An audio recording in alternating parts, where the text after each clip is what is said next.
Friends, enemies, those still under review. Sora. Let's talk about the Mongols. You'll hear me mention the Mongols a whole lot. I know a lot about them. I love talking about the history of the Mongols. They're just the coolest people ever. If you ignore all the terrible shit that they did. So let's talk about what happened to the Mongols. So the Mongols spend about 70 years conquering this massive swath of Asia. From Korea to Poland was Mongolian territory. From the Himalayas to fucking Siberia. So they controlled a lot of territory. And in that time, they conquered a lot of different people and destroyed a lot of cities. So let's go piece by piece. So there are four main components of the Mongolian Empire. You have the Yuan dynasty, which is most of China and modern-day Mongolia. Then you have the Chagatai Khanate, which is most of like Central Asia and Central Asia and Western China. Then you have the Golden Horde, which is most of modern-day Russia, or at least like Western Russia, where all the people actually live.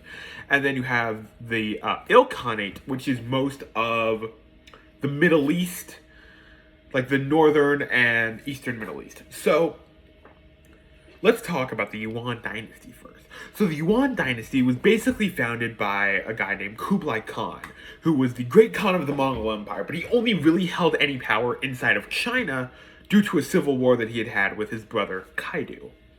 So Kublai Khan is the great Khan that Marco Polo visited in Khanbalik.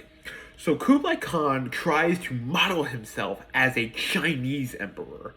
He takes a Chinese regnal name. He names the Mongol Empire in China as the Yuan dynasty, instead of just, those are the Mongols. So he tries to assimilate himself into Chinese culture, and he does such a good job of it that they basically become Chinese. At least to them. They thought they were Chinese at a certain point, kind of. So they try to emulate Chinese culture, but they don't really know how to do it. So they hire a bunch of Chinese people to basically show them how to do Chinese, show them how to be Chinese. And then these Chinese people basically start running the country for them, while the Mongol emperors become figureheads, puppets. So that eventually, in the 1300s, around 1360, a bunch of rebellions break out throughout the entire country. But the Mongols are more interested in... By this point, they've assimilated into Chinese culture. They no longer have the advantage against the Chinese when it comes to warfare. So they lose all of these battles, but at this point they don't really care. So they just pack up and go back north of the Great Wall. And they just kind of leave, and then the Ming Dynasty takes control. Let's talk about the Chagatai Khanate now. So the Chagatai Khanate is most of Central Asia, and the Turks who live there are more similar to the Mongols than basically anyone else they conquer, but they have an entirely different culture and language and religion. So these Turks they're difficult to describe. Imagine them like Mongols, but more Persian influenced, kind of a thing. So the Chagatai Khanate also assimilates into the Turkic culture, and they basically settle down and get bogged into the local tribal politics.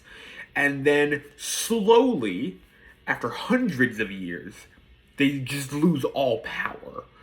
They lose most of their power when a guy named Tamerlane takes over the Chagatai Khanate and basically conquers all of the Middle East. And that's when they lose most of their power, but they still hold on to little bits here and there under different names until about the 1700s.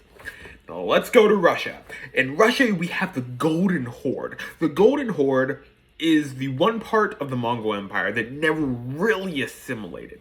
So when the Mongols invade Russia, they find a bunch of squabbling Russian city-states. You have Ryazan, Odoyev, Novgorod, Moscow, Kiev, all of these places that are squabbling for control of this massive territory. And the Mongols just kind of sweep them all aside because they can't unite together to fight the Mongols. So in the north, the Novgorod city-state basically is able to maintain their autonomy by bowing down to the Mongols. But in the south of Russia, basically, in Ukraine, Belarus, and like modern day Moscow area, they're basically vassals underneath the Mongol Empire. But the Mongols don't want to deal with governing the Russians, so they basically act through a puppet called the Prince of Kiev, or Kiev, whichever one you want to say. So the Prince of Kiev is basically an elected position, kind of a thing. So the Mongols rule through this person. Now, the person in charge of Moscow basically realizes that why fight the Mongols when we can just join them and let them do the work for us? So the Prince of Moscow starts pitting the Mongols against the other Russian princes, thus slowly stripping them of their power. Excuse me. And then eventually, the Prince of Moscow becomes powerful enough in order to entirely take away the power of the Mongols and declare themselves as the rulers of Russia. Now, the Golden Horde survives in the south of Russia as what is called the Great Horde, or the Ashkanate Horde, or the Ashkan Horde. So these people the people in the south just kind of get taken over, and then the Golden Horde's land east of Russia just kind of falls apart to Turks. Now let's go to one of the most interesting ones, the Ilkhanate. So the Ilkhanate is in modern day Iran, Turkey, Iraq, that kind of area in the Middle East. And they basically almost immediately assimilate into Persian culture so that they can effectively govern this massive area, because there's so many different people and languages and religions here, and they ended up converting to Islam and speaking Persian as their native language. And they rule very effectively for about 100 years until our good friend, the Black Plague, comes through and wipes out the entirety of the Mongol line. The Khan is dead, his heirs are dead, his brother, everyone who could inherit the throne of the Ilkhanate just dies. So what ends up happening is the different governors of these Mongol territories in the Ilkhanate start vying for control of the whole thing from each other, until a man from the Chagatai Khanate named Tamerlane invades and sweeps them all away as he becomes the next Genghis Khan. Have fun, and remember, always bully Sam. And Sora, but to a lesser extent.